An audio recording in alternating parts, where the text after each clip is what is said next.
The day Derek Calloway's ex-wife drove past him in a car he could never afford, he was sitting at a red light convinced he had won. That was the thing about Derek. He was always convinced he had won. The light had been red for almost a minute and he was already done with it.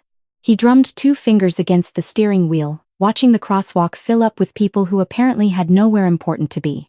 That was Nashville on a Wednesday afternoon, half the city moving like they were on someone else's clock. He watched them file past and felt the familiar quiet satisfaction of being the one sitting inside a car while they were not. That is when he noticed the SUV. 1 lane over, maybe 10 feet ahead, late model, dark, clean, a vehicle that made his leased sedan feel like an apology. He leaned forward slightly without meaning to. Whoever was driving that had either worked hard or worked smart, and Derek had a fairly low opinion of which one it usually was when the driver was a woman. He told himself this without much thought, the way you tell yourself things you have never bothered to examine. She reached up and pulled off her sunglasses. Then she tilted the mirror toward herself, checking something, her hair, her lipstick, whatever it was. Derek watched. Then he went still. He knew that profile. He knew the way she tilted her chin when she looked at a mirror, the particular angle of it, the habit. His brain ran the calculation twice before it would commit to the answer. Mara, his ex-wife, in that car. He had spent 3 years not thinking about her, or telling himself he had not.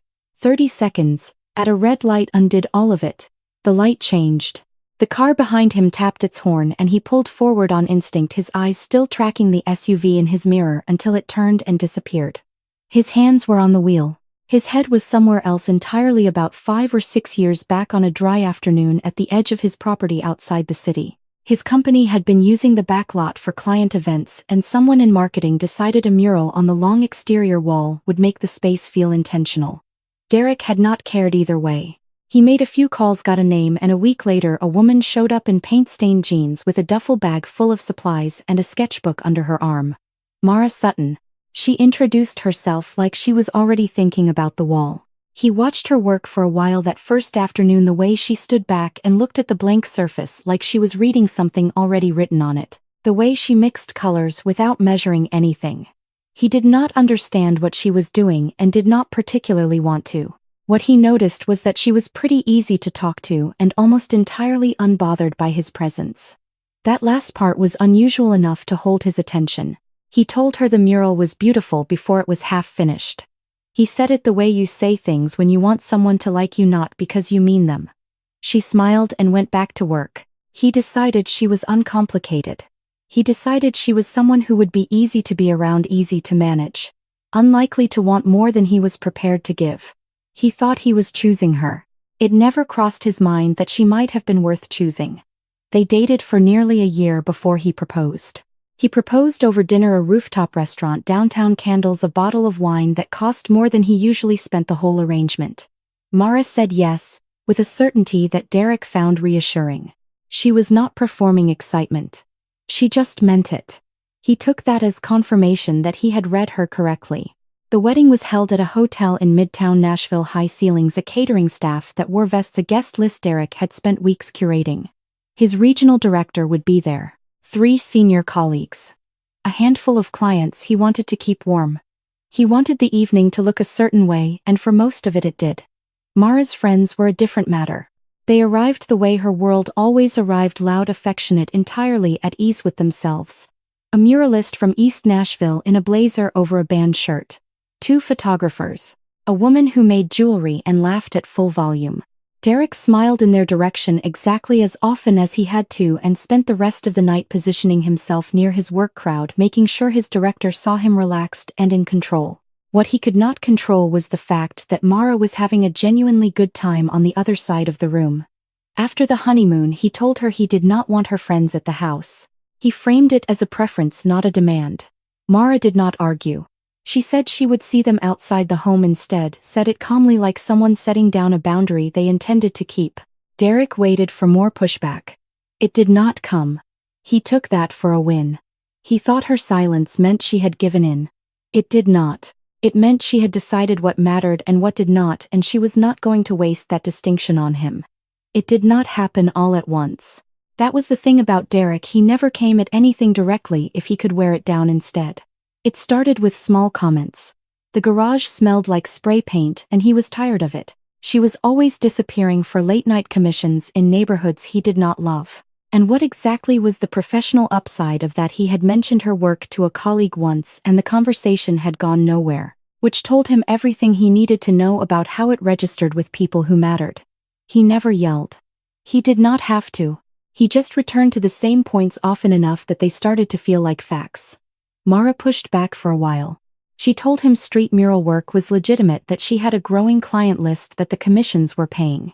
He listened with the patience of someone who has already decided the argument is beneath them, then said something like, "I am not telling you what to do. I just wonder sometimes what people think," and left it there. Somewhere in the second year of their marriage, the supplies started disappearing from the garage. The spray cans first, then the drop cloths, then the flat files she used to store her sketches. She stopped mentioning commissions. She started coming to bed at a normal hour. She wore the perfume he had bought her without being asked. Derek decided to mark the occasion. He made a reservation at a restaurant in the Gulch. Good lighting, good wine list, the right atmosphere. He brought flowers. He ordered a bottle without looking at the price. Mara wore a dark dress and her hair was done, and she looked by any measure lovely. Near the end of dinner, he turned her gently toward the large mirror mounted on the wall beside their table and looked at their reflection with visible satisfaction. "There," he said. "Now you look like my wife." Mara looked at the mirror. She did not smile. She did not say anything at all. She stopped arguing with him around that time. But that was never the same as agreeing. Derek never learned the difference, and that gap, quiet as it was, would cost him far more than he could have calculated sitting in that restaurant, pleased with himself, watching his own reflection look back. With the mural supplies gone and the commissions stopped, Mara needed somewhere to put her hands. She bought a camera, a decent one, nothing extravagant, and started shooting the way she had always worked, by looking at things carefully until she understood what she was actually seeing. She did not announce a new career. She just started showing up at places with the camera. A friend's gallery opening. A corporate event that needed documentation. A morning in Centennial Park with nothing but time and light. The images she came back with had a quality to them, a way of finding the exact moment inside a moment that people noticed without being prompted. Within a few months she had a small client list. Corporate sessions, private portraits, the occasional event in Brentwood or Green Hills where someone with a real budget needed a photographer who knew what she was doing. Word moved the way it moves in Nashville, through dinner tables, through someone passing a phone across the room and saying she did these. That was how it reached Derek's colleagues. He heard his wife's name at a work function and smiled the way you smile when you are not sure how to react. On the drive home he told her anyone with a decent phone could do what she was doing. It was not a real skill, not really. She did not argue. The compliments kept coming anyway, and each one landed on Derek like a small specific irritation he could not locate the source of. He had married a woman he expected to stay in the background. She was not staying in the background. Around that time he met Vivienne Cross at a corporate event, polished, always put together, someone who treated every room like a performance she had prepared for. She never smelled like paint. She never disappeared for a commission. She never made anyone feel upstaged.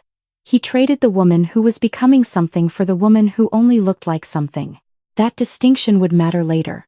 Mara did not see it coming. That had been deliberate. Derek had spent several weeks working through the paperwork with an attorney, someone aggressive enough to structure the settlement so that the division of assets landed exactly where Derek needed it to land, and experienced enough to know every legal pressure point available to him. By the time the process server knocked on the door of their Nashville home and handed Mara the petition, the architecture of the divorce was already built. She was just the last one to see the blueprints. The hearing was on a Tuesday morning at the courthouse off James Robertson Parkway. Mara came alone. She sat through the proceeding without disrupting it, answered what she was asked, and signed the documents when they were placed in front of her. She did not contest the settlement. Outside on the courthouse steps, Derek told her she had a few days to collect her belongings from the house, said it measured final with just enough restraint to feel like control. Mara looked at him for a moment. Then she nodded and walked down the steps toward the street. He watched her go and decided he had won. By that evening he was back in his regular life. Vivienne had texted about a pair of boots she had seen in Green Hills. There was a resort weekend in Franklin to finalize. A regional sales dinner coming up where he would be seated close enough to his director to make it count.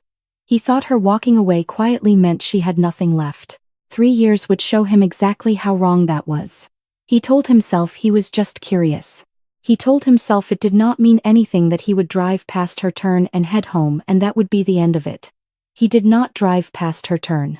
Mara's SUV moved south through afternoon traffic and Derek followed at enough distance to feel like he was not following. He had assumed in the vague way you assume things about people you have stopped thinking about that she was still somewhere on the east side, one of those smaller neighborhoods off Gallatin Pike. The kind of area where a single-income creative could manage rent without much cushion. That was the picture he had been carrying. He had not examined it closely enough to notice it was 3 years old. The SUV turned west, then southwest. Derek recognized the direction before he recognized the destination, and when Belle Meade started announcing itself through the windshield, the lots widening, the trees older and heavier, the houses pulling back from the road behind long driveways, something shifted in his chest that he did not immediately have a name for. He had driven through Belle Meade before. Everyone in Nashville knew what that neighborhood meant. He had just never had a reason to stop. Mara turned into a gated driveway and the gate opened before she reached it. Derek pulled over half a block back and sat there for a moment. Through the open gate he could see a 2-story stone-faced house, a courtyard, the edge of a pool visible in the back. A man came out from the side of the drive and took Mara's keys when she stepped out. She walked through the front door without looking back. Derek got out of his car. The gate was still open. He walked in quickly without making eye contact with anyone. The courtyard was quiet. Inside the front hall, Mara was speaking with 2 young people, both with the focused look of people mid-task. When she noticed Derek in the doorway, she said something to them unhurried and they gathered their things and left. Then she looked at him. He had imagined a lot of versions of what her life looked like now. This was not one of them. And she could tell from his face that it was not. Mara led him down a short hallway and into a sitting room off the main hall, 2 armchairs, a low wooden table, good light coming through tall windows that faced the back of the property. Someone appeared within a minute with 2 glasses of water and a small tray. Derek had not asked for anything. Neither had Mara. That was just how the house ran. She sat down and waited until he did the same. Then she told him. Not as a speech, more like someone reading from a ledger. They have had time to organize. After the divorce, she had stayed in contact with a gallery owner she met through her event photography work. That contact placed several of her prints with heritage auctions as part of a larger fine art sale. A series of 6 photographs sold. The prints alone did not buy her this house. But they opened doors that had been closed to her before, commercial contracts with firms that had seen her name attached to something serious, advertising clients who came through gallery connections. A small number of investors in the studio build-out who believed in what she was putting together. The auction was the runway.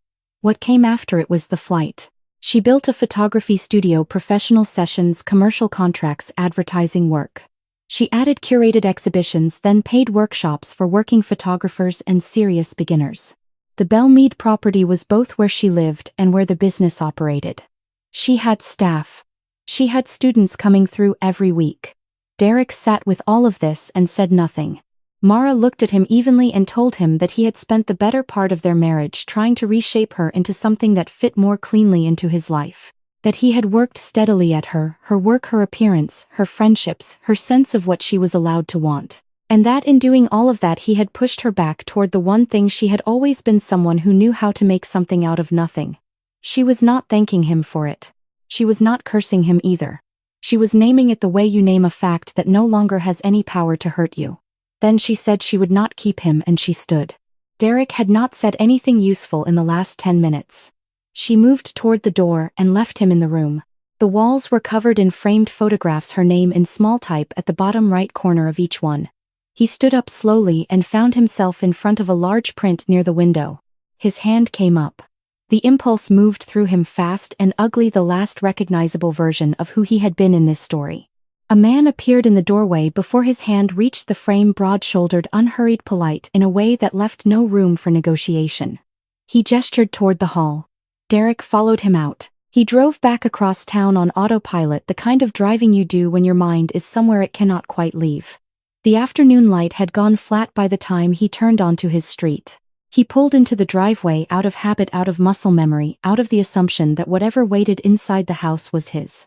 Vivienne was standing at the front door with 2 bags at her feet. He got out of the car, and she did not make him ask. She told him straight he was a nice man. She meant that, but nice was not the point. She knew the difference between a man going somewhere and a man who had leveled off. Derek had leveled off. She was not interested in managing that gap anymore. She said all of this without raising her voice. Then she picked up her bags, leaned forward, and kissed him once on the cheek. Brief final, a goodbye decided well in advance. The car at the curb was already running. She walked toward it and did not look back. The last thing Derek registered was her perfume hanging in the evening air for a moment after she was gone. He stood in his own driveway and looked at his front door. No Mara. No Vivienne. The house behind that door was his, the mortgage, the furniture, the quiet. All of it exactly as he had left it that morning before a red light on a Wednesday afternoon rearranged everything he thought he understood about the last 3 years. He went inside alone. He spent years convinced he was the one doing the choosing. By the end of that day, he was not sure he had made a single good decision in a decade. So here is what I want to know: if you were Mara, would you have said anything different to him in that room? Or would you have done exactly what she did? Leave your answer in the comments. I read every single one.